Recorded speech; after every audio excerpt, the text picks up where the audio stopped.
இப்போ நடப்பது 2025 26 அப்படின்னு அரசியலை உற்று நோக்கக்கூடிய எல்லோருக்கும் சந்தேகம் வரக்கூடிய அளவுக்கு அடுத்தடுத்து பரபரப்பான நிகழ்வுகள், கூட்டணி கணக்குகள்லாம் இப்பயே தெளிவாக ஆரம்பிச்சிடுச்சு. வழக்கமாக தேர்தல் நெருக்கத்தில் தான் தெரியும். விஜய் தனித்து கூட்டணி அப்படின்னு பிரசாந்த் கிஷோர் மூலமாக தந்தி டிவியில் அறிவிக்கிறாங்க. இன்னொரு பக்கம் அதிமுக பாஜக கூட்டணி உறுதியாகி அறிவிப்பும் வெளியாகி விட்டது. திமுக கூட்டணி ஏற்கனவே இருக்குது அப்படிங்கிறத நம்ம அறிகின்றோம். இந்த நிலையில் விடை தெரியாத கேள்விகளும் கூட இன்னும் இருக்கவே செய்கின்றன. தேசிய ஜனநாயக கூட்டணியில் அங்கமாக திரு டிடிவி தினகரனுடைய அமமுக, திரு ஓபிஎஸ் இருக்கிறார், பாட்டாளி மக்கள் கட்சி இருக்குது. இது பற்றிய கேள்விகள் தொடர்கின்றன. ஆனால் இதற்கு பதில்கள் வருகின்றன. அமமுக, திரு ஓபிஎஸ் இவங்கெல்லாம் கூட்டணியில் தான் இருக்கிறாங்கன்னு திரு நயினார் நாகேந்திரன் சொல்கிறார். ஆனால் அதிமுக பாஜக கூட்டணியில் அதிமுக தலைமைக்கும் இவர்களுக்குமான பொருத்தம் அப்படிங்கிறது அறிந்தது. அதிமுக தலைமையுடைய நிலைப்பாடு என்ன? திரு எடப்பாடி பழனிசாமி இதை எப்படி அணுக போகிறார்? இவர்கள் தொடர்வார்களா? தொடர்வார்களையாயின் என்ன ஃபார்முலாவில் அப்படிங்கிற கேள்வி எழுந்திருக்கிறது. ஏற்கனவே பாமக தேசிய ஜனநாயக கூட்டணியில் இருந்த நிலையில் பாமகவில் நடக்கக்கூடிய காரியங்கள் எல்லாம் நம்ம உற்று கவனிக்கின்றோம். பாமக அதனால் நிலைப்பாடை மாற்றிக்குமா, இந்த அணியில தொடருமாங்கிற கேள்வியெல்லாம் எழுந்திருக்கு. இவையெல்லாம் விடை தெரிய வேண்டிய ரொம்ப முக்கியமான கேள்விகள். இதை தாண்டிய கட்சிகள் இந்த அணியில இடம்பெற போகிறார்களா? அதுவும் முக்கியமான கேள்வி. தேசிய ஜனநாயக கூட்டணியில் தொடர்கிறார்களா டிடிவி, ஓபிஎஸ், ராமதாஸ்? இந்த கேள்விகளை தாண்டிய கேள்விகளும் இருக்க விவாதிக்கலாம். நம்முடைய இணையக்கூடிய விருந்தினர்கள் திரு நாஞ்சில் கோலப்பன், திரு ஓபிஎஸ் உடைய ஆதரவாளர், மற்றும் திரு ஸ்ரீராம் சேஷாத்ரி அரசியல் விமர்சகர், திரு தனியரசு முன்னாள் சட்டமன்ற உறுப்பினர், மேலும் விருந்தினர்களும் இணைய இருக்கிறார்கள். என்ன கோலப்பன் சார் இப்படி ஆயிடுச்சு? எடுத்தெடுப்புலேயே போட்டீங்களேன்னு ஒரு நிமிஷம் சேக் ஆயிட்டு நீங்கள் சொல்லும்போது சேக்காய் நிற்கிறிய. ஆமாம், எனக்கு நீங்கள் கேட்குறதுக்கு முன்னாடி எனக்கு டக்குன்னு நினைவுக்கு வந்தது, நாடோடி மன்னன் படத்தில் புரட்சித் தலைவர் எம்ஜிஆர் சக்கரபாணி அண்ணனும் ஒரு பெரிய இதில் அடைச்சி வச்சுருக்கோம். அப்போ தலைவர் உடைக்கும் பொழுது அந்த கயிறு அந்த செங்கலெல்லாம் உடைச்சிட்டு வரும்போது சக்கரபாணி அண்ணன் கத்துவார், மன்னனை காப்பாற்ற யாரும் இல்லையா, மன்னனை காப்பாற்ற யாரும் இல்லையான்னு சொல்லி ஒரு பெரிய பாதாளத்துக்குள்ளே அடைஞ்சிருப்பார் எம்ஜிஆரும் அண்ணன் சக்கரபாணி அவர்களும். அப்போ ஒரு குரல் வரும், மன்னனை காப்பாற்ற யாரும் இல்லையான்னு குரல் இருப்பாங்க. இன்றைய சூழ்நிலை, எங்களுடைய நிலைமை, எங்களை காப்பாற்ற யாரும் இல்லையான்னு ஒரு சூழ்நிலை மனசில் தோண்டிட்டு இருக்கோம். நீங்கள் கரெக்டாக அடிச்சிட்டீங்க. நீங்கள் இவ்வளோ வெளிப்படையாக பேசிட்டீங்க. இல்லை, எங்களுக்கு அன்றைய நிகழ்வு இன்னும் நாங்கள் தெளியலை. ஏன்னா எங்கள் அண்ணனுக்கு அதுக்கெல்லாம் கொஞ்சம் உடம்பு சரியில்லைனால அவர் கொஞ்சம் மருத்துவமனைக்கு சென்றிருக்காரு. அவர்கிட்ட இருந்து ஒரு பதிலும் வரல. அவர் என்ன மனநிலையில் இருக்காருங்கிறத ஒரு பக்கம் துடிக்குது, ஒரு பக்கம் இந்த என்டிஏ கூட்டணியிலிருந்து நம்ம இன்னும் இருக்கணுமா, நமக்கு என்ன சூழ்நிலைகள் இருக்கீங்கன்னு சொல்லிட்டாலே. இன்னைக்கு திரு நயினார் நாகேந்திரன் சொன்னதை கேட்டிருக்கீங்க. சொல்றது இருக்கிறாங்க, அவங்க என்டிஏல தான் இருக்கிறாங்க, டிடிவி இருக்கிறாரு, ஓபிஎஸ் இருக்கிறாருன்னு எல்லாத்துக்கும் தலைமை எதிர்பார்க்கிறவங்க அவர் அறிவிச்சிட்டார். திரு டிடிவி தினகரன் எவ்வளவு உறுதியா சொல்றாரு, உங்களுக்கு உத்தரவாதம் கொடுக்கிறார் சார்? டிடிவி தினகரன் சார் அவர் ஒரு அமமுகன்னு ஒரு இயக்கத்தை உருவாக்கி அந்த இயக்கத்துக்கு அவர் குக்கர் சின்னன்னு ஒன்றை வாங்கி அவர் அதில் பயணிக்கிறவர். அவரை நம்ம கூட ஒரு கூட்டணி முறைப்படி தான் அவரே வாரார். அதிமுக இணைஞ்சாலும் நான் கூட்டணியாக தான் வருவேங்கிறது அவருடைய கொள்கை. எங்களுடைய கொள்கை அதிமுக உரிமை மீட்பு குழு. நீங்கள் நல்லா புரிஞ்சுக்கணும். அதிமுகவோட உரிமையை பக்கத்தில் எடப்பாடி பழனிசாமி கிட்ட கொடுத்துட்டாலே அப்படின்னு நினைக்கிறீங்க. நீங்களே சொல்லவும் விட மாட்டேங்க, பேச விட மாட்டேங்கன்னா நான் என்ன சொல்ல முடியாது. அதாவது ஒருவேளை அவங்க மைண்ட் வாய்ஸ் நல்லா புரிஞ்சுக்கிட்டேன்னு அதை தான் நீங்கள் பேசுகிற வரதுக்குள்ளேயே முடிச்சுட்டீங்க. அதிமுக உரிமை மீட்பு குழுங்கிறத போராட்டத்தில் நாங்கள் களம் இறங்கி அண்ணன் ஓபிஎஸ் அவர்கள் நியாயமான முறையில், தர்மமான முறையில் நாங்கள் செயல்படுறோம். இதில் எந்த குறுக்கு வழியும் போகலை, எங்களுக்கு வேண்டான்னு சொல்லலை, எதுவுமே பண்ணலை. 2024 பாரத பிரதமர் மோடியாக வரணும்னு சொல்லி அண்ணன் ஓபிஎஸ் அவர்கள் தன்னையே வருத்தி கொண்டு, நல்ல புரிஞ்சுனா அந்த சூழ்நிலை தான் எங்களுடைய இதாகுது, தன்னையே வருத்தி கொண்டு ராமநாதபுரத்தில் நின்று 3.5 லட்சம் ஓட்டு வாங்கினார். தமிழ்நாட்டில் அவர் எல்லா மாவட்ட செயலாளர்களும் கட்டமைப்பு போட்டிருக்காரு. எந்த மாவட்ட செயலாளரும் எனக்காக வேலை செய்யணும் கூட செய்யலை. மோடி வரணும்பா தமிழ்நாடு, அதனால் நீங்கள் அந்தந்த மாவட்டத்தில் வேலை செய்யுங்கன்னு எல்லா மாவட்ட செயலாளருக்கும் அறிவுரைப்படுத்துகிறார்.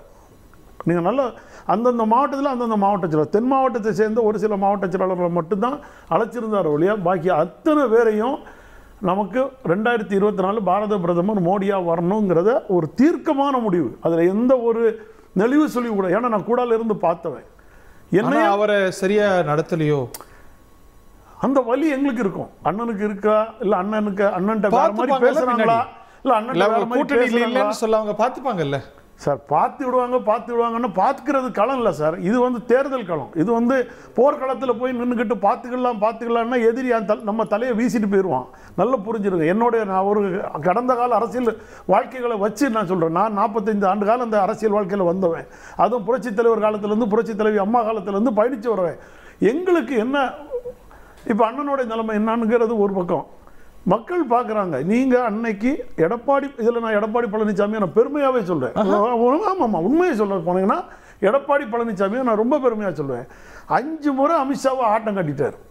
நீங்கள் பார்த்தீங்களா, ஸ்கால் மாறுது, இதை என்டிஏ கூட்டணிங்கிறாங்க, அடுத்தது கட்சிக்காரங்களுக்குங்கிறாங்க, அடுத்தது எங்களுக்கு ஒன்றும் தெரியாமல் வெளியே பிதுங்கி தான் டிவியை பார்த்துட்டு உட்கார வேண்டியிருக்கு. அடுத்தது திடீர்னு இதுவரைக்கும் இல்லாத பாஜக ஒரு பக்கம் போகுது. அடுத்தது அங்கேருந்து வந்தோடனே அவர் ஒரு ட்வீட் போடுறாரு. என்ன ட்வீட் போடுறாரு? அண்ணாமலை வந்து தேசிய இதாகிறாரு, நயனார் நாகேந்திரன் வாழ்த்துன்னு ஒரு ட்வீட் போடுறாரு. எடப்பாடி பழனிசாமி வீட்டு கதவு திறக்குது, கார் போகுது, அதுக்கு பிறகு தான் திறக்குது. நீங்கள் நல்லா பார்த்துடுங்க. அதுக்கு பிறகு கார் திறக்குது, அதுக்கு பிறகு ஐடிசி ஹோட்டலுக்கு போகிறாங்க, அதுக்கு பிறகு திரும்பி அங்கேருந்து இங்கே வராங்க. என்ன அதுக்கு மட்டும் இல்லாமல் அதெல்லாம் விடுங்க சார். நீங்கள் அதிமுக எடப்பாடி பழனிசாமி இன்னைக்கு நீதிமன்றத்தால் தீர்ப்பு வாங்கியிருக்காரு. அவரை கூட்டிகிட்டு வந்து நாங்கள் வச்சோம், என்டிஏல சேர்த்தோம், பாரத பிரதமர் வாழ்த்து கொடுத்தாரு, எல்லாம் வரவேற்கிறோம். ஆனால் உங்களையே நம்பி உட்கார்ந்துட்டு இருக்கிற அண்ணன் ஓபிஎஸ் அவர்களுக்கு நீங்க என்ன கொடுத்துருக்கீங்க? அவர் அதிமுக ஸ்ரீராம பார்த்து கேளுங்க. என்ன ஸ்ரீராம் சார், அவர் ஆதங்கம் நியாயமா படலையா உங்களுக்கு? நீங்களாம் கேட்க மாட்டியாளா? என்ன கேக்குறீங்களா? ஆமா, உங்களை தான் கேட்கிறேன். அனைவருக்கும் வணக்கம். என்னவோ நான் தான் வந்து இந்த கூட்டணியை முடிவு செஞ்சு அனௌன்ஸ் பண்ணி இதெல்லாம் பண்ண மாதிரி என்கிட்ட கேட்டுட்டு இருக்கீங்க. நீங்க நியாயம் கேட்கக்கூடாதா? அவருக்கு வருத்தப்படுறாரு பாருங்க. நியாயம் கேட்கறதெல்லாம் கேட்கட்டும், அது அவங்க கட்சி பார்த்துப்பாங்க சார். இல்ல அந்த ஆதங்கம் இருக்கும் தானே உங்களுக்கு, அது நியாயமா பார்க்கலையா? சரி, நான் மாத்தி கேட்கறேன். கொஸ்டின் என்னன்னா, ஓபிஎஸ்ஐ பொறுத்த வரைக்கும் இப்போதைக்கு நீதிமன்றமோ இல்லைன்னா வந்து அதிமுகனுடைய பைலா படியோ இரட்டை இலை சின்னமும் அந்த கட்சியும் எடப்பாடியினுடைய தலைமையில் இருக்கு. இப்போ இதுக்கு வந்து ஓபிஎஸ்ஐ பொறுத்த வரைக்கும் எந்த விதத்துல அதை வந்து அதை ஓவர் டர்ன் பண்ண முடியும் அந்த ஜட்ஜ்மெண்ட்டை அப்படிங்கிறது எனக்கு புரியல. அவருக்கு தெரிஞ்சிருக்கலாம், அவருடைய லீகல் அட்வைசர்ஸ் தெரிஞ்சிருக்கலாம். அட்லீஸ்ட் அதிமுகனுடைய பைலாக்களை பார்த்து முன்னாடி வந்த ஜட்ஜ்மெண்ட்டை எல்லாம் பார்த்து சார், அவர் உங்களை ஜட்ஜ்மெண்ட் எல்லாம் மாத்த சொல்ல சார், கூடயே இருந்தோமே, விசுவாசமா இருந்தோமே. சொல்றேன் அதுக்குதான் வரேன். அப்போ அதிமுகவுடன் அவர்களை சேர்க்க வேண்டும், இல்லைன்னா வந்து உரிமை மீட்பு குழு அப்படின்னு சொல்லிட்டு ஒன்னு வச்சுட்டு இருக்கிறத விட இட் இஸ் பெட்டர் ஓபிஎஸ் தனியாக ஒரு பார்ட்டி ஆரம்பிப்பது உகந்ததாக இருக்கும். இதற்கு மேலேயும் வந்து அதிமுகவை வந்து தன் கீழே எடுத்துட்டு வர முடியும் என்று ஒரு நம்பிட்டு இருக்காருன்னா அது எனக்கு வந்து அந்த நம்பிக்கை நான் வச்சிருக்கேன். கட்சி ஆரம்பிச்சு எப்படி அமமுக மாதிரியோ, ஏன்னா வந்து எப்படியா இருந்தாலும் எடப்பாடி அவர்கள் ஒரு இந்த அதிமுகனுடைய பாஜக கூட்டணி என்னுடைய கணிப்புப்படி ஒரு உள் கூட்டணியாக அமமுகவும் இல்ல ஓபிஎஸ் தனியாக ஒரு பார்ட்டி இருந்தாலோ இல்லைன்னா வந்து தாமரை சின்னத்துல கண்டெஸ்ட் பண்ண அவர் தாமரை சின்னத்துல கண்டெஸ்ட் பண்ணாலோ இல்ல இன்னொரு ஒரு பார்ட்டி ஆரம்பிச்சாரோ அவருடைய கிளைம் இப்போதைக்கு இருக்கக்கூடிய கிளைம் போய்விடும். அவருக்கு வந்து அப்ப எடப்பாடி பழனிசாமி அவர்கள் ஏத்துப்பாரா அணில? அவர் சம்மதிப்பாரா? ஏன்னா அவர் தானே தலைமை கூட்டணிக்கு. ஐ திங்க் சம்மதிப்பார்ன்ற ஒரு இதுதான் என்னுடைய அபிப்பிராயம். வந்து இந்த பாஜகவோட ஒரு உள்கூட்டணிக்கு அமமுகவும் ஓபிஎஸும் வருவதற்கு அவருக்கு ஒரு ஆட்சேபனை இருக்கா சார்? அமமுகவுக்கு மாட்டோம் இல்ல அது எப்படி நீங்க யூகிக்கிறீங்களா, நம்புறீங்களா, உறுதியா சொல்றீங்களா? ஏன்னா 2021 கூட அமமுகவை கூட்டணி கட்சியா கொண்டு வரதுக்கான முயற்சி நடந்தது. அன்னைக்கு வேண்டான்னு சொன்ன திரு எடப்பாடி பழனிசாமி இம்முறையும் வேண்டான்னு சொல்ல மாட்டாரா? ஹரி, ஒரு தாட் ப்ராசஸ், ஒரு இது இல்லாம டிஸ்டர்பன்ஸ் எல்லாம் சொல்ல விடுங்க. நீங்க கெஸ்ட விட ஜாஸ்தி நிறைய நீங்க பேசுறீங்க. Please Anna. எஸ், நான் உங்க கேள்விக்கும் பதில் சொல்றேன். அமமுகவுக்கும் ஓபிஎஸ்க்கும் எடப்பாடி அவர்களுக்கும் என்ன விதத்துல ஒரு ஐடியாலஜிக்கலி எல்லாருமே சேம் தான். அவர்களை பொறுத்த வரைக்கும் அவர்களுக்குள்ள இருக்கக்கூடிய ஒரு மனஸ்தாபத்தினால் பிரிந்து வந்து தனியா கட்சி ஆரம்பிச்சிருக்காங்க. சோ அவர்களுக்கு ஒரு காமன் அஜெண்டா, இவர்கள் 3 பேருக்குமே இருக்கக்கூடிய காமன் அஜெண்டா, அதுவும் முக்கியமாக எம்ஜிஆர் அவர்களும் ஜெயலலிதா அவர்களும் உருவாக்கி வச்ச காமன் அஜெண்டா திமுக எதிர்ப்பு என்பது. அப்ப திமுக எதிர்ப்பு என்பதற்காக அவர்கள் ஒன்று கூடுவதில் எனக்கு பெரிய ஆட்சேபனை இருக்கும்னு தோணல. இது சில ஈகோ விட்டு கொடுத்து செல்லக்கூடிய இடத்துல தான் 3 பேருமே இருப்பார்கள் என்பது என்னோட அபிப்பிராயம். சார், இந்த ஆப்ஷன் 2021 இருந்தது. எதுங்க இந்த ஆப்ஷன் 2021 இருந்தது. that was my previous question. 21லயுமே Amit Shah முயன்றார், இதே ஃபார்முலாவை வைத்தார். அப்ப அது கை கூடலையே, இப்ப ஏன் கை கூடும்? அப்ப அதுக்கு வரேன். ஏன்னா 21க்கு போகும்போது எடப்பாடி கையில் இந்த கட்சியும் சின்னமும் முழுவதுமாக வந்து சேரவில்லை. So there is a difference. இது ரெண்டுத்துக்கும் கூட வித்தியாசம் இருக்கு. ஏன்னா அப்போது டிடிவி தினகரனை இந்த கூட்டணியில் எடுத்துட்டு வர வேண்டும் என்பது அது ரொம்ப க்ளோஸா அந்த நிகழ்வுகள். What are you saying? அப்போ OPS EPS எல்லாம் ஒண்ணா இருந்தாங்க. அந்த இன்னைக்கு இருக்கிற பிரச்சனை எல்லாம் இல்ல. அப்போ 22க்கு அப்புறம் தான பிரச்சனை வருது.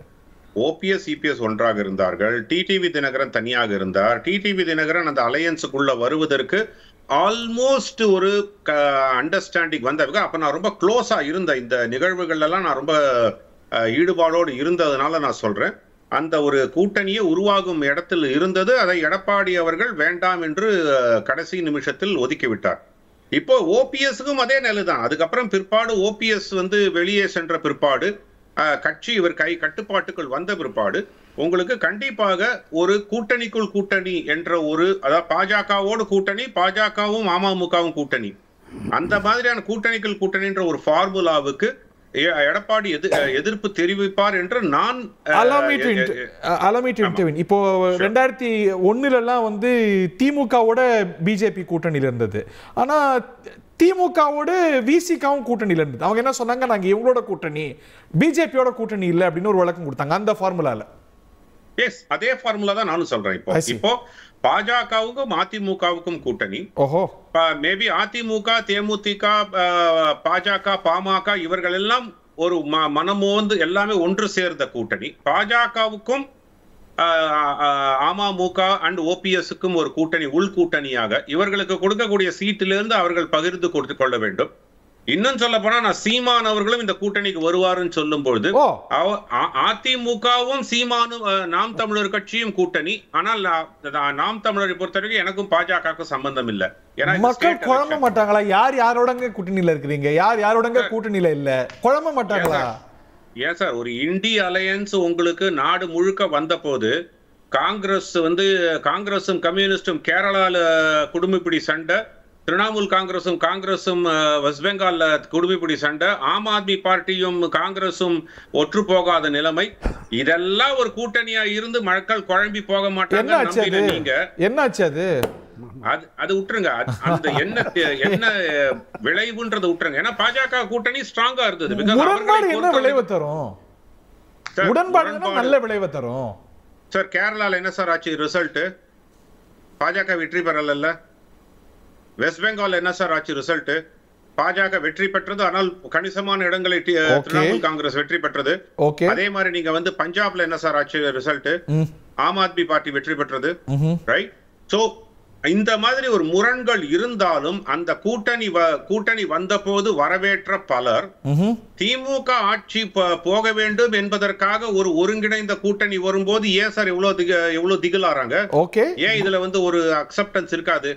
அதுக்காக ஒரு வருட காலத்துக்கு முன்னாடி இந்த கூட்டணி மக்களுக்கு அந்த ஒரு அந்த மக்கள் இருக்கக்கூடிய அதிருப்தியும் கோபத்தையும் ஒருமுகமாக திருப்ப வேண்டும் என்பதற்காக தான் இந்த கூட்டணி மிக அவசியமாக இருக்கு. Point taken. Very interesting. மனம் இருந்தால் மார்க்கபந்துங்கிறார். உங்களுக்கு ரொம்ப சுருக்கமான மற்ற விருந்தினர்களுக்கு போனோம். Take 30 seconds. திரு பொன் வில்சன் அவர்கள் நிகழ்ச்சி வரவேற்கின்றார். உங்களுக்கு 2 வாய்ப்புங்கிறார். ஒன்னு தனி கட்சி ஆரம்பிக்கணும், தனி கட்சி ஆரம்பிச்சு அவங்களோட உள்கூட்டணிக்கு போகணும். நாங்கள் தனி கட்சி ஆரம்பிச்சு அப்படி எதுக்கு பாஜக கூட போய் நாங்கள் என்டிஏ கூட்டணியில் போய் உட்காரணும்? அப்போ தனி கட்சி ஆரம்பிக்கணும் இல்லைங்க, தனி கட்சி ஆரம்பிக்கணும்னு முடிவில் தானே இப்போ அண்ணனை நீங்கள், அதனால தான் நாங்கள் கேட்குறோம்.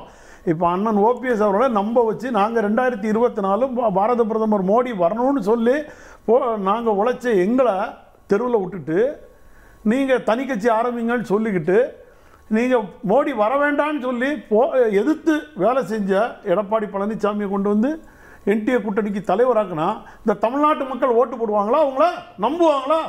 அது இன்னொரு ஒரே ஒரு கேள்வி. அவர் சொன்னார்ல, உள் வேலையில் அண்ணன் ஓபிஎஸ் அவர்கள் வந்தால் அண்ணன் அவர்களுக்கு எந்த சின்னம் கொடுப்பீங்க?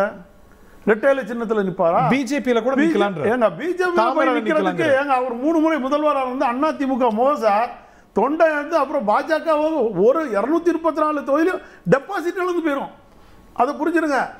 இருக்கதே 4 தொகுதி தான். கூட கைவிட மாட்டோம்னு திரு அண்ணாமலை எவ்வளவு முறை சொன்னார். தயவு செய்து வெளியில சொல்லிடுறாங்க. நயினார் நாகேந்திரன் அவரே சொல்ல மாட்டாரு. ஏன்னா அவர் அதிமுக இருந்து வந்தவர். ரெட்டையிலோட விசுவாசம் என்னன்னு தெரியும். அதிமுக தொண்டனோட உணர்வு என்னன்னு அவருக்கு தெரியும்.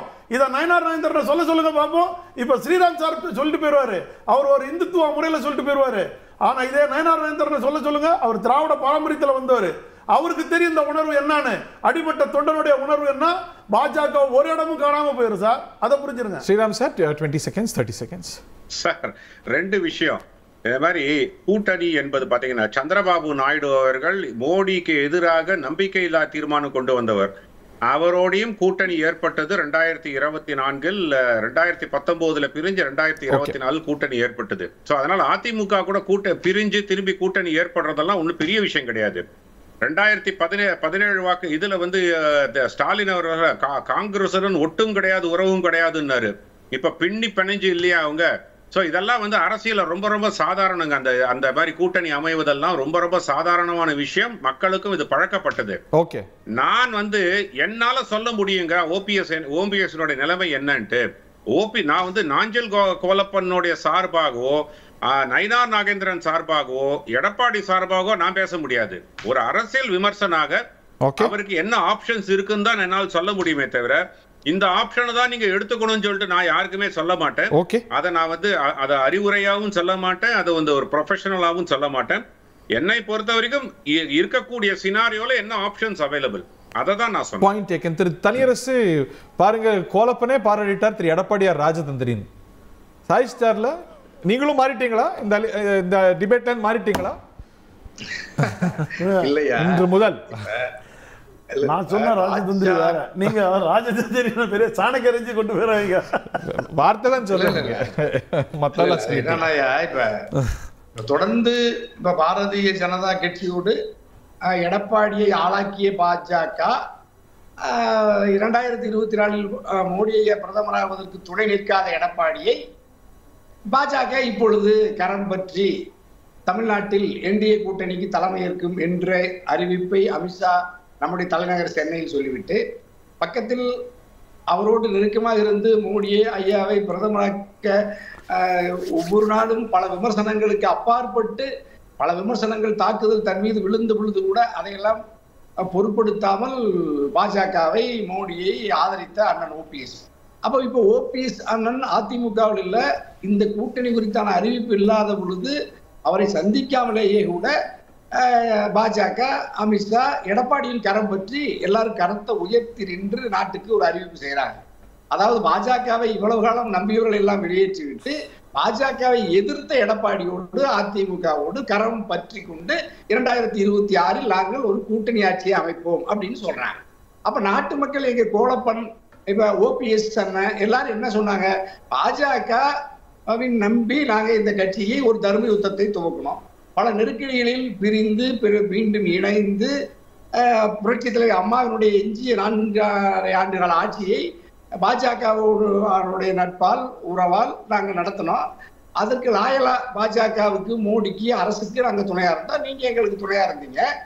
ஆனா இப்ப நீங்க வந்து என்னை பிரித்து விட்ட எடப்பாடியை, அதாவது அண்ணன் ஓபிஎஸ் வெளியேற்றிய எடப்பாடி, டிடிவியை வெளியேற்றிய எடப்பாடியை, சின்னம்மாவை மௌனமாக்கி விட்ட எடப்பாடியை மட்டும் இப்பொழுது அது பாஜக மோடிக்கே ஆதரவு இல்லாத 2024 தனிமைப்படுத்தி வெளியேற்றிய எடப்பாடியை கரம் பற்றி கொண்டு ஸ்ரீராம் பதில் சொல்லிட்டாரு. எதிர்த்த சந்திரபாபு நாயுடு இன்னைக்கு கூட இல்லையா? அதுதானே அரசியல். உங்களுக்கு தெரியாத அரசியல் இல்ல. இன்னொன்னு ஓபிஎஸ் கைவிட்டாங்கன்னு ஒரு முடிவுக்கு நம்ம வந்து பேச முடியுமா? ஏன்னா அண்ணாமலை மீண்டும் சொன்னார், நாங்க கைவிட மாட்டோம், அவங்க எல்லாம் எங்க கூட இருக்கிறாங்கன்னு. இன்னைக்கு நயினார் நாகேந்திரன் பாஜக தலைவர் அறிவிக்கிறார், அவங்க எல்லாம் எங்க அணியில இருக்கிறாங்க அப்படின்னு. சோ கைவிட்டதா பொருளா இல்லையா? இப்ப அணியில பாஜக தந்திரமா அதிமுக துண்டு துண்டா உடைத்து சிதறடிக்கிறதுங்கிறத நான் மட்டும்தான் இந்தியாவில் அதிகப்படியா நாட்டு மக்களுக்கு நாளெல்லாம் சொன்னேன். இப்ப நீங்க ஹரியாவே அந்த கோழி அதை இன்னைக்கு அதை உறுதிப்படுத்திட்டீங்க. அதுல எங்க ஸ்ரீராம் சேஷாத்ரி ஐயாவும் அதை உறுதிப்படுத்திட்டாங்க. அதாவது அண்ணன் ஓபிஎஸ் உரிமை மீட்பு குழு, தர்ம யுத்தம் இதெல்லாம் எதுக்கு நடத்தினாரு? அதிமுகவை வலிமைப்படுத்துவதற்கு தான் நடத்தினாரு. அதிமுகவை சிதறடித்து தன்னை ஒரு துண்டாக்கி தன் ஒரு இயக்கத்தை துவக்கி அந்த இயக்கம் பாஜகவோடு உறவு வைத்துக் கொள்வதை பாஜக விரும்புகிறது. அண்ணன் ஓபிஎஸ் விரும்பினாரா? இல்லையே. அதே மாதிரி டிடிவி வேணா நீங்க பாஜக விருப்பத்துக்கு ஏற்ப வெளியே போய் ஒரு கட்சியை உருவாக்கி அவர் எடப்பாடி சொல்லல, அதாவது தமிழ்நாட்டில் என்டிஏ கூட்டணிக்கு தலைமை ஏற்கிற எடப்பாடி அதிமுக இன்று வரை அமமுகவை நாங்கள் இணைத்துக் கொள்வோமா அல்லது தலைமை ஏற்கிற எடப்பாடி தான் அதிமுக தான் இங்கு கூட்டணி யார் யாரை சேர்ப்பது யாரை நிராகரிப்பது என்கின்ற முடிவை எடப்பாடி எடுக்கிறாரா, அதிமுக எடப்பாடி எடுக்கிறதா, பாஜக எடுக்கிறதா? நீங்க தமிழ்நாட்டுக்கு என்டிஏவுக்கு தலைமை எடப்பாடின்னு அமித்ஷா சொன்ன பிறகு இப்ப நீங்க ஓபிஎஸ் சேர்க்கணுமா? ஒரு உள்கணக்கு வருங்கிறாரு. இப்ப பாஜகவுக்கு ஒரு சீட் ஒதுக்குவாங்கல்ல, அதுல உள்ளொதுக்கீடுல ஒதுக்கிக்கலாம். என்டிஏவோடு தேசிய ஜனநாயக கூட்டணியில் இருக்கக்கூடிய அங்கஸ்தோ சக்திகளுக்கெல்லாம் பாஜக ஒதுக்கி கொடுக்கும். அதுல ஓபிஎஸ்க்கு கொடுக்கலாம், டிடிவிக்கு கொடுக்கலாம், இன்னும் பலருக்கு கொடுக்கலாம். சின்னம் என்ன சார்? சின்ன எந்த சின்னத்துல நிப்பாரு அதை சொல்லுங்க. நீங்க அதை சொல்லாம உள்ஒதுக்கீடு என்ன இடஒதுக்கீடா கொடுக்குறீங்க? 36 ஒதுக்கீடு சார். சின்ன எந்த சின்னத்தை பிடிப்பாரு, எந்த கொடியை பிடிப்பார் அண்ணன் ஓபிஎஸ் அவர்கள்? அதுக்குள்ள உங்களுக்கு என்ன அவசரம்? இந்த கூட்டணி பேச்சு 2 கட்சி பிரச்சனையில இருக்கு, உள்கட்சி பிரச்சனை இருக்குன்னு சொல்றாருல அமித்ஷா. அப்ப உள்கட்சி பிரச்சனை முடிச்ச பிறகு நீங்க கூட்டணியை வச்சிருக்கணும். தனியரசு இல்லையா? இப்ப நான் பல முறை சொன்னேன், பாஜகவோ அமித்ஷாவோ மோடியோ அண்ணாமலையோ அதிமுகவை ஒன்று சேர்வதற்கு தடையாக இருப்பார்கள். இப்ப எடப்பாடி ஓபிஎஸ் டிடிவியை சின்னமாவை சேர்க்கிறதுக்கு தடையா இல்லை. எடப்பாடியை அவர்கள் எல்லாம் ஒன்று சேர்த்து நீ வலிமை பெற்றுவிடக் கூடாது அல்லது நீங்கள் வலிமை பெற்றுவிடக் கூடாது என்பதற்காகத்தான் எடப்பாடிக்கு இந்த பரிசை தொடர்ந்து பாஜக தருகிறது. இப்ப பரிசுக்கு மேல் பரிசை எடப்பாடியை தந்து எடப்பாடியை பாதுகாத்து எடப்பாடியை செல்லப்பிள்ளையாக வைத்திருப்பது பாஜக, மோடி, அதான் அமித்ஷா தான். இப்ப இவங்க எதற்காக வைத்திருக்கிறார் என்றால்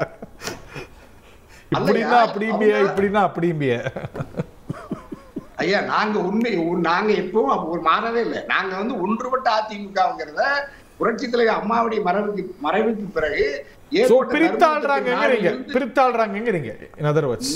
விழுக்காடு பிரித்தாளுகிறார்கள். அதில் தான் மகிழ்ச்சி அடைகிறார்கள். அதுலதான் எடப்பாடி பிடிவாதமாக இருப்பதனால் தான் எடப்பாடிக்கு இந்த பரிசு. எடப்பாடியை பாதுகாத்து முயன்றிருக்கலாம், எல்லாரையும் சேர்த்து வைக்க முயன்றிருக்கலாம். நடக்காத போது வேற முறையில சேர முயற்சிக்கலாம். இல்லையா? எடப்பாடி சேரணும்னு விரும்புறாரு, பாஜக தான் தடுக்குது. அப்படியா? ஆமாய்யா, பாஜக தானே. இப்ப நீங்க பாஜக இப்ப கூட்டணி ஆட்சின்னு, அதாவது நீங்க 26ல அண்ணன் தனியரசு எடப்பாடி ஆதரவாளரா மாறிட்டார். எடப்பாடி நல்லவர், பாஜக கெட்டது. இல்ல வேற வழி இல்லையா? இப்ப நான் அதிமுகவை காப்பாற்ற வேண்டியதா இருக்குது. சரி, திராவிட கட்சிகள் அடிப்படையில் உங்க நண்பர் பொன்னில்சன் சிரிக்கிறார் பாருங்க. இன்னைக்கு யார் யார் என்ன அணினே தெரியலங்க, ஒண்ணுமே புரிய மாட்டேங்குது திரு பொன்னில்சன். இல்ல அதுல என்னன்னா எடப்பாடியுமே இதுக்கு இரையாகி கிடக்கிறாரு. அப்படின்னா அது எடப்பாடி எந்த இடத்துல நம்ம எடப்பாடியை ஏற்று எடப்பாடியை ஒன்றுபடுத்துவதற்கு முயற்சிக்கிறார் என்று எடப்பாடி உயர்வான இடத்துல நம்ம வச்சு பார்க்க முடியலன்னா, பாஜகவின் திட்டத்திற்கு எடப்பாடி இரையாகுவதனால் அல்லது அவரிடம் சரணடைந்ததனால் பாஜகவே நீங்கள் துண்டு துண்டாக பிரிந்திருக்க வேண்டும் என்று கருதினால் உத்தரவிட்டாலும் கூட அதையெல்லாம் தகர்த்தெறிந்து விட்டு புரட்சி தலைவர் அம்மாவின் கனவை நனவாக்க எடப்பாடியாகிய நாம் எல்லாம் ஒன்றுபடலாம், ஐயா ஓபிஎஸ் வாங்க, சின்னமா வாங்க, டிடிவி வாங்கன்னு அறைகூவலை எடப்பாடி விடுத்திருக்கிறார். ஆனா எடப்பாடியை அப்படி ஒரு சூழலுக்கு ஆகவே நம்ம எடப்பாடியையும் அதுல குற்றச்சாட்டுல வச்சிருக்கோம். பரிசைத்தான் பாஜக தொடர்ந்து எடப்பாடிக்கு தருகிறது. ஆகவே தமிழ்நாட்டு மக்கள் எங்க கோலப்பன் சொன்ன மாதிரி இந்த பாஜக அதிமுக கூட்டணியை மக்கள் ஏற்க மாட்டார்கள். நீங்க ஒரு உள் கூட்டுன்னு சொல்றீங்க, பாஜக இன்னொரு கூட்டம் வச்சிருக்கு. அப்ப என்டிஏ கூட்டணிக்குள்ள அதிமுக ஒரு அணி வச்சிருக்கு, பாஜக ஒரு அணி வச்சிருக்கும்னா இந்த அணியை மக்கள் எப்படி ஏற்பார்கள்? ஒரே குழப்பமா இருக்கு. இது மிகப்பெரிய குழப்பம். தமிழ்நாட்டு மக்கள் இந்த கூட்டணியை நிராகரிப்பார்கள் என்று சொல்லுகிறார்கள். அதெல்லாம் ஒரு பக்கம். யார் யார் இந்த விவாதத்துல எந்த பக்கம்னு எனக்கு புரியல, குழம்பி போயிட்டேன், கேள்வி எல்லாம் மறந்து போச்சு. பொன்வில்சன் சார், நீங்களா பார்த்துட்டா சொல்லுங்க, ஏதாவது பார்த்து சொல்லுங்க. இல்ல எப்படின்னா 2023 அதிமுக ஒரு முடிவு எடுத்தது, பிஜேபி கூட்டணி வேண்டாம் அப்படின்ற முடிவு எடுத்தது. அதற்கு பிறகு 2024 தேர்தலில் பிஜேபி கூட்டணியில் இல்லை, அதிமுக தனியாக தான் இருந்துச்சு. அதே மாதிரி பிஜேபியும் அகில இந்திய அளவில் நடக்கிற தேர்தலில் அவங்களுக்கு தேசிய கட்சிக்கு ஒரு முக்கியமான தேர்தல், மோடி 3வது முறை பிரதமராக வேண்டும் என்ற தேர்தலில் கூட பெரிய அளவில் அழுத்தம் கொடுக்காம அதிமுக தனியாக தான் நின்றுச்சு. ஆனால் இந்த நேரத்தில் என்னென்னா, இது சட்டமன்ற தேர்தல், திமுக என்கின்ற தீய சக்தியை விரட்டி அடிக்க வேண்டும் என்ற புள்ளியில் எல்லாரும் ஒன்றா இருக்கணும். அப்போ என்னென்னா, கூட்டணியின் ஓட்டுக்கள் எதிர்ப்பு ஓட்டுக்கள் சிதறக்கூடாது என்ற ஒரு அகன்ற பார்வையில் பிஜேபியும் அதிமுகவும் ஒரு முடிவு எடுக்கிறாங்க. எப்படின்னா, திமுக இருக்கக்கூடாது. அப்போ திமுக கூட்டணியை வீழ்த்த வேண்டும் என்றால் ஒரு மெகா கூட்டணி அமைக்க வேண்டும். எல்லாரும் டிடிவி, ஓபிஎஸ் எல்லாரும் சம்மதம் தானே உங்களுக்கு? அதை தான் சொல்ல வரேன். அதில் என்னன்னா, கட்சி பிரச்சனையா நீதிமன்ற பிரச்சனையா அதெல்லாம் நீங்க அப்புறம் பார்த்துக்கோங்க. அது உங்க உட்கட்சி பிரச்சனையை அப்புறம் பார்த்துக்கோங்க. இப்பத்துக்கு ஒரு பொது எதிரியை வீழ்த்த வேண்டும். அந்த பார்வையில கூட்டணிக்குள்ள யார் வேணாலும் இருக்கலாம்.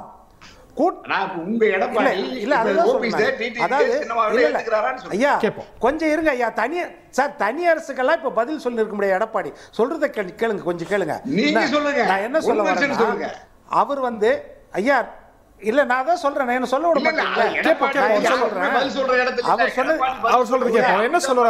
இருங்க, நான் சொல்றேன் கேளுங்க ஐயா. தனியார் சார் கொஞ்சம் பொறுமையா இருங்க, பதட்டப்படாதீங்க. அதான் என்னன்னா, அவர் சொன்ன ஒரே விஷயம், உட்கட்சி பிரச்சனையில் நாங்கள் தலையிட மாட்டோம், அவ்வளோதான். அதாவது கூட்டணியில் யார் இருக்கிறாங்க இல்லையானா அவங்களே சொல்லிட்டாங்க, ஏற்கனவே அவங்கள என்டிஏ கூட்டணியில் இருக்கிறாங்க. இப்போ ஓபிஎஸ்ஓ தினகரனோ என்டிஏ கூட்டணியில் இருக்கிறாங்க. அவங்க எக்ஸிஸ்டிங், அவங்க இருக்கக்கூடாதுன்னு யாருன்னா கண்டிஷன் போட்டாங்களா? இல்லையா? அப்படி ஒரு கண்டிஷன் இல்லையா? எந்த கண்டிஷனும் போட்ட மாதிரி தெரியல இல்லையா? அவங்களும் அணியில இருப்பாங்களா? எதுவுமே போட்ட மாதிரி தெரியல. அவங்க நீங்க கேட்டு சொல்லுங்க எடப்பாடி. இல்ல அந்த மாதிரி கண்டிஷனே போடலையே ஐயா. நான் சொல்றதை கேளுங்க. இல்ல சார், நம்ம விவாதம் பண்ணிட்டு இருக்கணும். எல்லாமே கேட்டு சொல்லுங்கன்னா அதே மாதிரி நீங்களும் கேட்டு சொல்லுங்க, திமுக கிட்ட கேட்டு சொல்லுங்க, ஆட்சி அதிகாரத்தில் விடுதலை சிறுத்தைகளுக்கு பங்கான்னு சொல்லுங்க, தலித் முதலமைச்சர் வருவாரான்னு கேட்டு சொல்லுங்க. இதெல்லாம் கொஞ்சம் கேட்டு சொல்லுங்க. அதே மாதிரி இதெல்லாம் இல்ல சார், நான் என்ன சொல்றேன், இல்ல நான் என்ன சொல்றேன், தேர்தலுக்கு பிறகு ஒருவேளை மைனாரிட்டி ஆட்சினா எப்படின்றது அதுதான் சொல்றேன். அதனால இதெல்லாம் நம்ம கற்பனை கொள்ள வேண்டாம். நம்ம என்ன சொல்றோம், இன்றைக்கு அடிப்படையில் திமுக மேல மிகப்பெரிய அதிருப்தி இருக்கிறது, அந்த கூட்டணியின் மேல் மிகப்பெரிய அதிருப்தி இருக்கிறது, ஏகப்பட்ட பிரச்சனைகள் இங்க. அதனால இந்த தேர்தலில் கண்டிப்பாக திமுக கூட்டணி மறுபடியும் தொடரக்கூடாது ஆட்சியில். அப்போ அதை எதிர்த்துனா ஒரு பொது கொள்கையில் ஒன்றா இருக்கணும். இப்போ ஒன்றும் கிடையாது. பேரறிவாளன் விஷயத்தில் காங்கிரஸுக்கு உடன்பாடா? திமுக கூட எப்படி கூட்டணியில் இருக்கிறாங்க? அதே மாதிரி ஒரு தலித் முதலமைச்சர் ஆகணும் தான் விடுதலை சிறுத்தைகளோட உயிர் நாடி. அதே மாதிரி ஆட்சி அதிகாரத்தில் ஒடுக்கப்பட்ட மக்களுக்கு பங்கு என்பதுதான் உயிர் நாடி விடுதலை சிறுத்தைகளுக்கு. ஆட்சி அதிகாரத்தில் பங்கு கிடையவே கிடையாதுன்னு சொல்ற சித்தாந்தம் திமுக. அதே மாதிரி தலித் முதலமைச்சர் கண்ணு கெட்டின தூரம் வரைக்கும் வர முடியாது அப்படின்னு சொல்றது திமுக சித்தாந்தம்.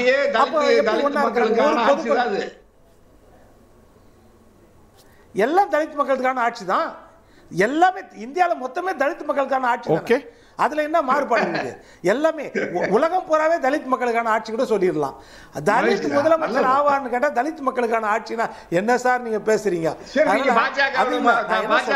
அவங்களோட அடிப்படை பிரதமர் சொல்லுங்க ஐயா. ஒரு பொது கொள்கையில ஒன்னா இருக்கிறாங்க திமுக. என்ன பொது கொள்கை? பிஜேபி வரக்கூடாது, மோடி வரக்கூடாது, அந்த மாதிரி ஒத்த கொள்கையில பொது கொள்கை, அந்த பொது நோக்கத்துல ஓபிஎஸ் ஓடியும் டிடிவி ஓடியும் பிரயாணிக்கிறதுல தயக்கம் இல்ல இருக்காது நம்புறீங்க? அதே மாதிரி தான் சொல்றேன். ஓபிஎஸ்க்கு கட்சிக்குள்ள பிரச்சனை, வழக்கு இருக்கிறது கையில. அதே மாதிரி டிடிவி ஒரு தனி கட்சி வச்சிருக்காரு, முரண்பாடு இருக்குது. அதே மாதிரி அதிமுக எடப்பாடி அவர்களுக்கும் பிஜேபிக்கும் சித்தாந்த கொள்கை ரீதியில மிகப்பெரிய முரண்பாடு. அது ஒண்ணுமே ஒத்தே வராது. மிகப்பெரிய ஒரு பொது நோக்கத்திற்காக ஒரு பொது நோக்கத்திற்காக திமுக வெளியேற்றப்பட வேண்டும். Okay, I halt you there. இங்க உங்களை நிறுத்துறேன். பொன்வில்சன் சட்டை இந்த பகுதியை as promised ஆரம்பிக்கணும்னு நினைக்கிறேன். பாட்டாளி மக்கள் கட்சி இந்த அணியில இருக்குங்கிற நம்பிக்கை இருக்கா சார்? நாங்க நடக்கிற விஷயங்கள்லாம் பார்க்குறோம், பெரிய டாக்டருக்கும் சின்ன டாக்டருக்குமான வித்தியாசங்களை பார்க்குறோம். அதை தாண்டி இந்த அணியில தொடருவாங்கங்கிற நம்பிக்கை இருக்கா உங்களுக்கு? இல்லை, பாட்டாளி மக்கள் கட்சியை பொறுத்த வரைக்கும், தேமுதிகவை பொறுத்த வரைக்கும் இன்னும் நாட்கள் இருக்கிறது. அவங்களுக்கு என்னென்னா, இப்போ இவங்க வந்து பெரிய கட்சிகள் ஒன்றாக சேர்றது தான், முரண்பாடு உள்ள கட்சிகள் ஒன்றாக சேர்றது வந்து கொஞ்சம் டைம் எடுக்கும். அதனால் அவங்க முன்னாடியே சேர்ந்தாச்சு. மற்ற கட்சிகள் அவங்களுக்கு நேரம் இருக்கிறது சேர்றதுக்கு. இன்னொன்று, எந்த பக்கம் வெற்றி வாய்ப்பு ஓரளவுக்கு இருக்கிறதோ அந்த பக்கம் அவர்கள் செல்லக்கூடிய வாய்ப்பு இருக்கிறது. ஏன்னா எல்லா பக்கமும் இருக்கிறாங்க அப்படின் போது அதிமுக பிஜேபி கூட்டணியில் வந்து மிகப்பெரிய வாய்ப்பு இருக்கிறது போது ஆட்டோமேட்டிக்காக ஆன்டி இன்கம்பன்சி, திமுக மேலே இருக்கிற ஆன்டி இன்கம்பன்சியை நம்ம ஈல்டு பண்ண முடியும் அப்படின் போது இந்த பக்கம் இயற்கையாக அவங்க ஏற்கனவே இருந்தாங்க இந்த கூட்டணியில், அவங்க பிஜேபி கூட தான் இருந்திருக்காங்க. அதனால் இயற்கையில் வரக்கூடிய வாய்ப்பு இருக்கிறது. அவங்களுக்குள்ள இப்போ கொஞ்சம் சிக்கல் இருக்குது. அந்த சிக்கல் தீர்ந்த பிறகு பேச்சுவார்த்தை நடத்தி வரக்கூடிய வாய்ப்பு தான் இருக்கிறது. அதனால் ரெண்டு பக்கமும் அதாவது பைப்போலார் மாதிரி இருக்கும். விஜய் இருக்கிறாரு, சீமான் இருக்கிறாரு, அவங்க எல்லாம் போலார் இல்லையா? இல்ல, அதாவது நான் என்ன சொல்றது, above 30%, above 35% நான் பேசுறேன். அதுதான் இந்த விஷயம் தான் நம்ம பேசுறோம். ஏன்னா who crosses the post first win the race, அவ்வளவுதான். யார் 1 லட்சம் ஓட்டு வாங்குறாங்க, யார் 99,000 ஓட்டு வாங்குறாங்கன்னா 1 லட்சம் வாங்கினவர் தான் சட்டமன்றத்துக்கு போக முடியும், 99,000 வாங்கினவர் வீட்டுக்கு போக முடியும். அந்த நிலைமையில் தான் இருக்குது நம்ம ஜனநாயக முறை. அதுதான். அதனால அந்த பைப்போலார் நிலையில் தான் இருக்கும். அப்படின்றத ஓட்டுகள் சிதறம் நீங்க சொன்ன மாதிரி. அது வந்து நாம் தமிழருக்கு போலாம், விஜய்க்கு போலாம், இல்லைன்னு சொல்லல. அது இது வந்து இருக்கும். அடுத்து என்னன்னா, அடுத்த கருத்துக்கு நான் மீண்டும் வரேன். இந்த இதுல டிராவல் பண்ண நினைக்கிறேன். திரு ஸ்ரீராம், நாம் தமிழரை பத்தி தொடர்ந்து சொல்லிட்டு இருக்கிறீங்க. அவர் தொடர்ந்து மறுத்து வரார். பட் யூ பீன் ரிப்பீட்டிங் எந்த ஹோப்ல. இன்னொன்னு, பாமக வருதுல ஒரு அவங்களுக்கு தயக்கம் இருக்கும். குறிப்பா டாக்டர் ராமதாஸுக்கு இந்த அணி மேல, பிஜேபி இருக்கக்கூடிய அணி மேல நிறைய ரிசர்வேஷன்ஸ் இருக்குங்கிற பார்வை இருக்கு. சோ அந்த பிரிட்ஜை கிராஸ் பண்ண முடியும்னு நினைக்கிறீங்களா? சார், பாமகவினுடைய பொறுத்த வரைக்கும் இந்த கூட்டணியில வந்து சேருவதற்குண்டான வாய்ப்புகள் மிக அதிகமாக தான் இருக்கும் பார்க்குறேன். இப்போது இருக்கக்கூடிய அன்புமணி ராமதாஸ் அவர்களுக்கும் இருக்கக்கூடிய சிறு மோதல் என்பது அவர்கள் குடும்பத்திற்குள் இருக்கக்கூடிய விஷயமாக கண்டிப்பாக அது சார்ட் அவுட் செய்யப்படும். அதற்குண்டான முயற்சிகளை போத் அதிமுக அண்ட் பிஜேபி எடுக்கும் என்பதுதான் என்னுடைய பார்வையா இருக்கு. அது வந்து சார்ட் அவுட் பண்ணிடுவாங்கன்னு நினைக்கிறேன். அதுல ஒன்றும் பிரச்சனை இருக்கக்கூடாது. நான் நாம் தமிழரை பத்தி சொல்லும் போது அவர் இந்த கூட்டணியில் சேரணும் என்று சொல்றேனே தவிர சேர்ந்து விடுவார் என்று நான் வந்து கண்டிப்பாக எனக்கு வந்து ஏற்கனவே டிஸ்கஷன்லாம் நடந்ததாக அது கண்டிப்பா சேருவதற்குண்டான அவர் அறிகுறி கொடுத்துட்டாருன்னு சொல்லல. சேருவார் என்ற நம்பிக்கை எனக்கு இருக்கு. ஏன்னா அவருக்கும் காமன் எதிரி என்பது திமுகவா தான் இருக்கு. அதிமுகவை விட திமுக தான் மிகப்பெரிய எதிரியாக அவர் கன்சிடர் பண்றார். பிஜேபி எதிர்ப்புங்கிறதுல ரொம்ப தீவிரமா இருக்கிறாரு. பிஜேபி எதிர்ப்பா இருந்தா கூட ஸ்டேட்டை பொறுத்த வரைக்கும் அவருக்கு திமுக தான் எதிர்ப்பு. ஏன்னா இப்போதைக்கு அவர் வந்து நேஷனல் பார்ட்டி கிடையாது, ஸ்டேட் ரெகக்னைஸ் பார்ட்டியா இருக்கார். அவருடைய தேர்தல் வியூகம் என்பது தமிழ்நாட்டுக்கு. அவர் பிஜேபி அங்கம் வைக்கக்கூடிய அணியில இருந்தா அவருடைய பேஸ் ஓட்டே அடிவாங்குமே. ஏன்னா அவருடைய பேஸ் ஓட்டு ஒரு ஆங்கிரி யங் மேன். அந்த ஆங்கிரி யங் மேனுக்கு பிஜேபி மேல கோருக்கு அவர் கூட்டணிக்கு போலாம். அவர் ஓட்டு டிராவல் வரா இல்ல, அதுதான் சொல்றேன். அந்த ஒரு கண்டிப்பாக அந்த ஓட்டு டிராவல் அவருக்கு நடக்கும் என்பது, ஓட்டு அதை கண்டினியூ பண்ணுவார் தான் தோணுது எனக்கு. ஏன்னா அவருக்கும் பொறுத்த வரைக்கும் பாத்தீங்கன்னா 2024 வரைக்கும் அவர் வந்து ஒரு வெற்றி பெறுவதற்காக ஒரு தேர்தலை சந்திக்காமல் அவருடைய வளர்ச்சிக்காக ஒண்டிதான் தேர்தலை சந்தித்தார். அவர் இப்ப ஸ்டேட் ரெகக்னைஸ் பார்ட்டியாக ஏற்பாடு அவருக்கு ஒரு கட்டாயம் வருகிறது. அவர் வந்து இதுக்குள்ள சட்டமன்றத்துக்கு போக வேண்டிய ஒரு கட்டாயம் இருக்கு. ஸ்டேட் ரெகக்னைஸ் பார்ட்டியாக கண்டினியூ ஆவதற்கு உண்டான ஒரு கட்டாயம் அவருக்கு இருக்கு, நிர்பந்தம் இருக்கு.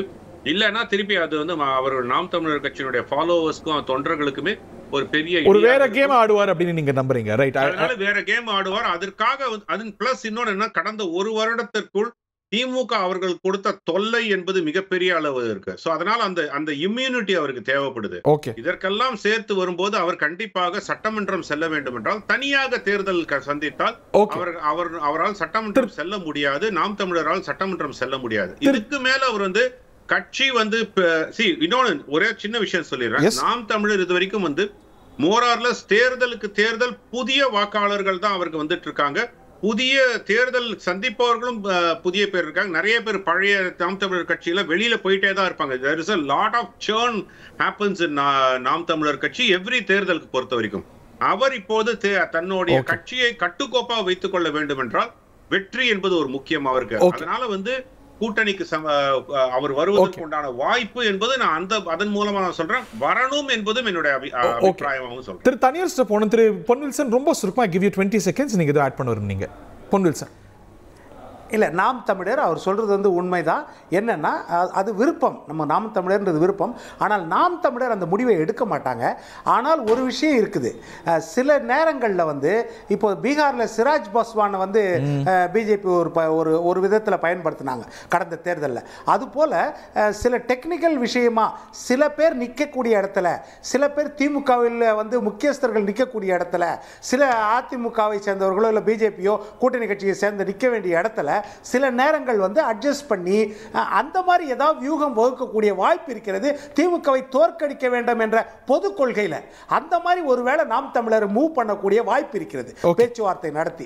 அது தேர்தல் நெருக்கத்தில் தான் தெரியும், மற்றபடி அவர் கூட்டணியில் வரமாட்டார், ஏன்னா அவர் சித்தாந்தம் வேற. ஓகே, திரு தனியரசு கிட்ட கேட்கணும்னு நினைக்கிறேன். பாட்டாளி மக்கள் கட்சியை பொறுத்த வரைக்கும் அங்க இருக்கக்கூடிய முரண்பாடுகள் கூட்டணி சார்ந்து நினைக்கிறீங்களா, அவர்கள் பிஜேபியில தொடர்வாங்கன்னு நினைக்கிறீங்களா, இல்ல திமுக கூட அவங்களுக்கு ஒரு ஆப்ஷன் கூட சிலர்லாம் சொல்ல ஆரம்பிக்கிறாங்க, உங்க பார்வை என்னது தனியரசு?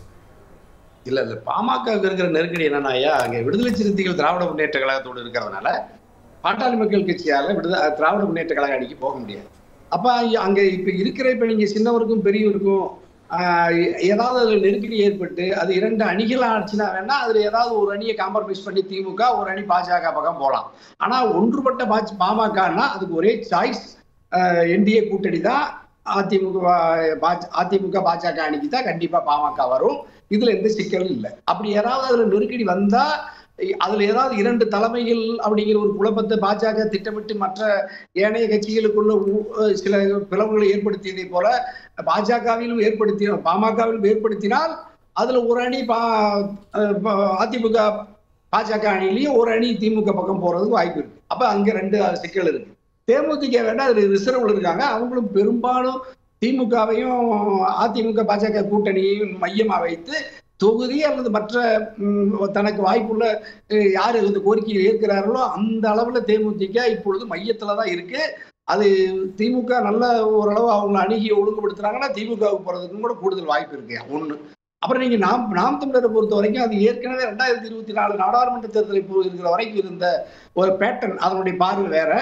இப்ப வந்து அது எடுத்த முடிவு, ஈரோடு கிழக்கு இடைத்தேர்தல், அதற்கு முன்பு தந்தை பெரியார் குறித்த அந்த விமர்சனம், அதற்கு பிறகு நாம் தமிழர் மீது இருந்த ஒரு பார்வை அல்லது அதனுடைய வாக்கு அல்லது அதனுடைய ஆதரவு நிலையில பெரிய மாற்றம் ஏற்பட்டிருக்கிறது. அப்ப அவங்க முழுக்க பாஜக அதிமுக அணியோடு இணைந்து எங்க சேஷாத்திரி சொல்ற மாதிரி அதுல பெருமளவு அவங்களோட இணைவதற்கான வாய்ப்பு இருக்கு.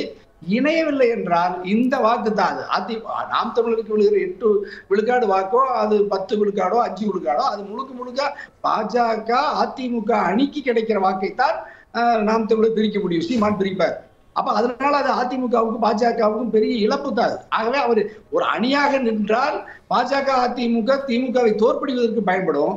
அவர் அணியாக தனித்து நின்றால் அது திமுக வெற்றிக்கு துணை போகும், பாஜக அதிமுக வெற்றியை அது சேதப்படுத்தும். ஏன்னா தொகுதிக்கு 5000 ஓட்டோ 10,000 வாக்குகளோ கூட பெரிய அளவுல அந்த தாக்கத்தை ஏற்படுத்திடும். அதை ஒழுங்குபடுத்துறதுக்கு இந்த முறை சீமான் இதை கருத்தில் கொண்டு பரிசீலித்து அதிமுக பாஜக கூட்டணி ஆட்சிங்கிறதுனால ஒரு சமயம் கூட்டணி ஆட்சிக்கு அவர் சரியா வரக்கூட வாய்ப்பு இருக்கு. ஏன்னா அதுதான் நீங்க எடப்பாடி எந்த இடத்துல பாஜகவோடு சரணடைந்து இருக்கிறார் என்றால் அதிமுக தனித்த ஆட்சிங்கிற நிலைமை இப்ப இல்லை.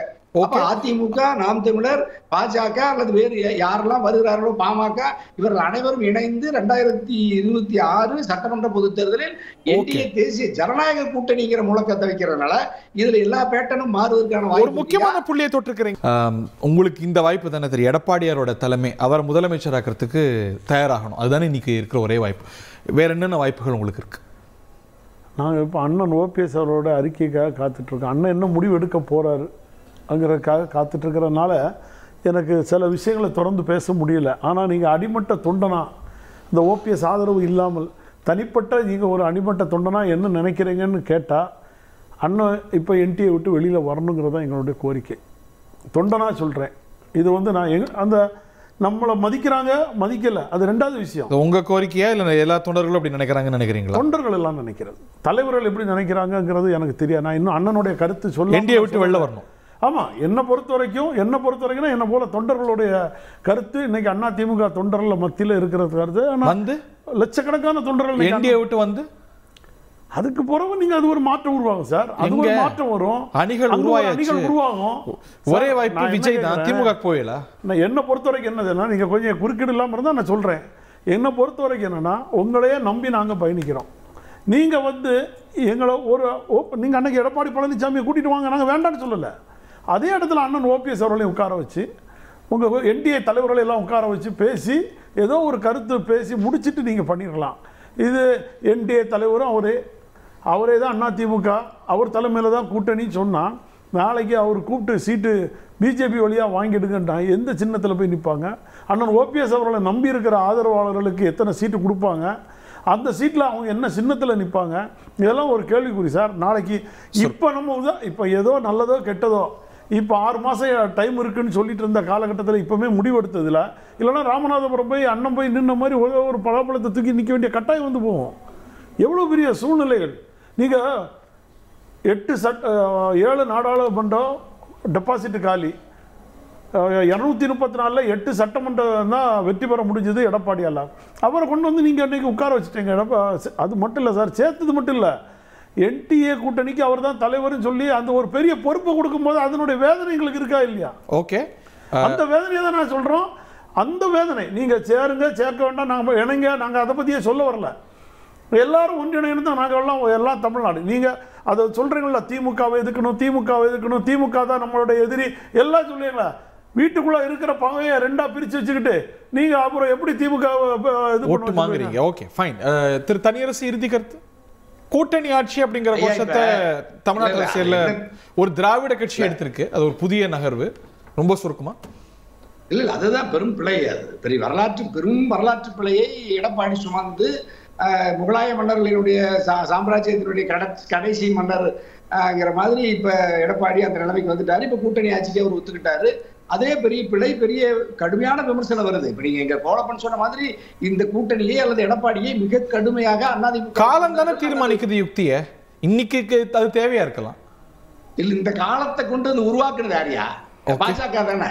அந்த காலத்துக்கு யார் துணை போனாங்க? எடப்பாடி தான் போனாரு. தன்னுடைய கட்சியை பலகீனப்படுத்தி விட்டு இன்னொரு கட்சியை கொண்டு வந்து கூட்டணிக்கு சேர்த்து ஒரு தேசிய கட்சியை பாஜகவை தமிழ்நாட்டில் கால் ஊன்ற வைத்து அது வளர்ந்து ஆளாகி அவர்கள் தலைமையில வந்து இன்னைக்கு ஒரு பொம்மையை போல அமித்ஷா ஐயாவுக்கு அருகில் இருந்து வாய் பேசாமல் ஒரு அதிமுகவின் பொதுச் செயலாளர் ஒரு 3 பேர் அமர்ந்து கொண்டு வாயே திறக்காமல் கருத்தை சொல்லாமல் அவர்கள் கட்டளைப்படி வந்து அமர்ந்தார்கள். கஸ்டடியில் வச்சுக்கிட்டு இருக்கிற மாதிரி கொண்டுட்டு போய் மறுபடியும் நேரம் வீட்டுக்கு கூட்டிட்டு போய் கஸ்டடியில் வச்சிருந்தவங்களுக்கு காப்பி கொடுத்தாருன்னு சொல்லிட்டு வந்த ஒரே பொதுச் செயலர் எங்க எடப்பாடி தான். அதிமுக தொண்டர்கள் எல்லாம் கொதித்து போயிருக்கிறார்கள். அதான் குழப்பம் சொல்றாரு. அதை விட கொடுமை என்ன மாதிரியா, இப்ப எங்க ஓபிஎஸ் ஐயா கைவிடப்பட மாட்டாருன்னு டிடிவி சொல்றாரு. டிடிவி கைவிடப்பட மாட்டாருன்னு அண்ணாமலை சொல்றாரு. அண்ணாமலை பதவி போன உடனே அமித்ஷா சொல்றாரு அண்ணாமலை கைவிடப்பட மாட்டாருன்னு சொல்றாரு. அப்ப இங்க யாருடைய பாதுகாப்புல எல்லாரும் இருக்கிறாங்க? நாக்பூர்ல, டெல்லியில பாஜக தலைமையில கட்டுப்பாட்டுல இருந்தா தமிழ்நாட்டுல எப்படியா கட்சி நடக்கிறது? இறுதி கருத்து ரொம்ப சுருக்கமா. இல்ல அதுதான். அப்போ தனியரசு என்ன சொல்றாருன்னா, ஓபிஎஸ் மேல பழி போடுறாரு. ஓபிஎஸ்ஐ பயன்படுத்தி அதிமுகவை பிஜேபி உடைத்ததுன்றாரு. அப்போ யார் பலவீனமாக இருக்கிறாங்களோ அவங்கள பயன்படுத்தி தான் உடைக்க முடியும். அப்போது ஓபிஎஸ் மேலே பழி போடுறாரு. ஓபிஎஸ் பலவீனமாக இருந்து அவரை பயன்படுத்தி கட்சியை உடைத்ததுன்றாரு. 1. 2வது விஷயம் கூட்டணி ஆட்சி அப்படின்றாரு. ஒரு விஷயம் மாதிரி கூட்டணி ஆட்சியை பற்றி இன்னமும் தெளிவுபடுத்தவில்லை அதிமுகவை பொறுத்த வரைக்கும். அங்கேயே ஒரு துணை கேள்வி அதான் சொல்றேன் நான். அதாவது ஒரு துணை ஐயா நான் சொல்லி முடிச்சிடுறேன். ஒரு துணை கேள்வி அமித்ஷா கிட்ட கேட்கப்பட்டது. என்னன்னா, பிஜேபி வந்து அதிமுக ஆட்சி அமைச்சால் பிஜேபி எம்எல்ஏக்கள் அமைச்சர் ஆவார்களா? அந்த கேள்விக்கு தெளிவாக சொன்னாரு, தேர்தல் முடிந்த பிறகுதான் அதை பற்றி முடிவு பண்ண முடியும். நான் திமுகவுக்கு பேசுவதற்கு தீனி போட மாட்டேன் அப்படின்ற வார்த்தையை சொன்னாரு. அதனால கூட்டணி ஆட்சியா அப்படின்றத அதிமுக பக்கத்தில் தெளிவுபடுத்தணும். இன்னொரு விஷயம் சொல்றேன். தனியரசு சீனியர், அவருக்கு வரலாறு தெரியும். கூட்டணி ஆட்சியை திராவிட கட்சிகள் அனுமதித்ததா இல்லையா? நீங்க 1980ல கலைஞர் கூட்டணி ஆட்சிக்கு தயாராக இருந்தாரா இல்லையா? இந்திரா காந்தியோட ஆளுக்கு 117 இடங்கள், ஆளுக்கு 117 இடங்கள் முதலமைச்சர் வேட்பாளரே அறிவிக்கல. கடைசி கட்டத்துல வேற வழி இல்லாம அழுத்தத்தின் காரணமாக கலைஞர் தான் முதலமைச்சர் அறிவிச்சாங்க. ரெண்டு பேருமே ஆளுக்கு 117 இடம் 114 இடத்துல தான் திமுக நின்னுச்சு. அடுத்து சொல்றேன் 2006ல 96 இல்ல சொல்லிடுறேன், அந்த வரலாறு மட்டும் சொல்லிடுறேன். 96 சீட் 2006ல சட்டமன்றத்துல இருக்கும்போது சுதர்சன எதிர்க்கட்சி கேக்குறாரு, நாங்க என்ன மடமா வச்சிருக்கிறோம்னு. அப்போ நாங்க தயார் கூட்டணிக்கு கொடுக்கிறதுக்கு தயார், ஆட்சியில பங்குன்னு சொன்னாரு. ஆனால் சோனியா காந்தி வந்து ஒத்துழைக்கல, பாட்டாளி மக்கள் கட்சி நிபந்தனையில ஆதரவுன்னு சொன்னாங்க. அதனால கொடுக்கல. மற்றபடி கூட்டணி கட்சிக்கு திமுக தயாராக இருந்தது. Let's see what's next. நேரம் இல்ல நேர்களுக்கு விருந்தினர்களுக்கு கருத்து இல்ல. I'm sorry. நிகழ்ச்சியில பங்குண்ட விருந்தினர்கள் பார்த்த நேர்களுக்கு நன்றி, வணக்கம்.